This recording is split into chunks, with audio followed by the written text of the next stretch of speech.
Hi, welcome back to Josh Kane's Presidential Fireside Chat, Episode 3. Our third president, Thomas Jefferson, elected in 1800, served 2 terms.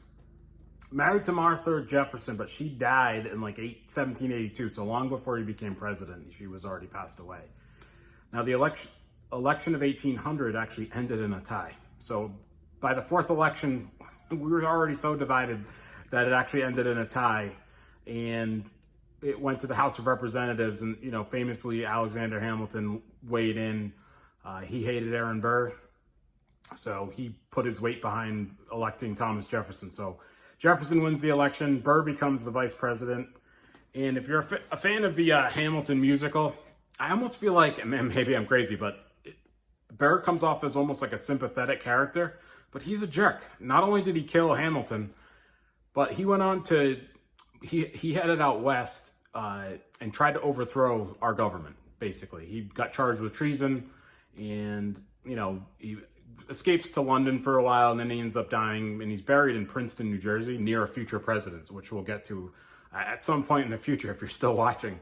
But yeah, Aaron Burr is not a great guy. Not only did he kill Hamilton, but he was also a traitor. All right, so and then for his second term, he got George Clinton was his vice president, not that George Clinton. So that's where we are with that. He did get Ohio added as a state under Jefferson. I am not a fan of Thomas Jefferson and haven't been for nearly half my life. So I don't even get why he's so popular. He basically worked to undermine the Washington and Adams administrations. Obviously, the slave things are pretty terrible. And I don't know if people even realize this, but Sally Hemings was his dead wife's half-sister. I'll let you sit on that for a second. So, when he goes to France, she's only 14. And she was considered property, right? And I hate to use this word, but he was basically raping her whole entire life, right? Because she was just property to him. And the interesting thing to me is he wrote a lot of his life down, correspondence, diaries, etc. Never once mentions her, right? So nobody knows for sure, do they live like a married couple or whatever. We only hear stuff from people that stopped at Monticello. There was tons of kids running around that looked just like him, right? So, we know of at least 6 kids that he had with Sally Hemings. I'm not a fan. It's hard to, I get upset just thinking about it. I don't understand Thomas Jefferson's popularity.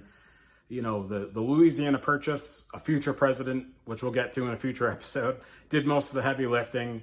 He was so states' rights, but as soon as he got into the office, he totally changed his tune. I mean, the Louisiana Purchase would have been totally something he would have railed against. But as soon as he had the opportunity, and I'm not saying that was the wrong thing to do. I'm just saying he was against it until he became president. And he wrote a lot about, slavery eventually dying on its own in the future, which again, obviously did not happen. So I'm just not a fan, and I don't get I feel like John Adams should have his fame and not him, right? That's just my opinion. Book recommendations. Again, this was the first book I ever read about him. I read this years and years ago after I read the John Adams book, and I was so disgusted with Thomas Jefferson, it actually derailed the whole project because I just did not like him. And then so recently, last year, I reread the book by John Meacham, a Thomas Jefferson book, and it just reconfirmed that I was not a fan. So I feel pretty comfortable with that.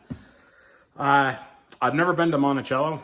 Again, I've never really been to, done the Virginia road trip. Has been postponed due to the pandemic. So I had April vacation plan that has since fallen through, of course. So, but you can go to Gateway National Park out in St. Louis. That was where the Lewis and Clark expedition started from. It used to be called the Jefferson National Memorial or something like that. But it's awesome. They just recently redid the library, or the museum underneath. It's all underground. It's really cool. And you get when you're there, get out on the Mississippi River. It's terrific. And food recommendation, Pappy's Barbecue. It is the most delicious ribs you will ever eat. All right, so Jefferson also was a man of science, so he would have been pro-mask and pro-vaccine. So Jefferson watching too. All right, well, that concludes episode 3. Bye for now.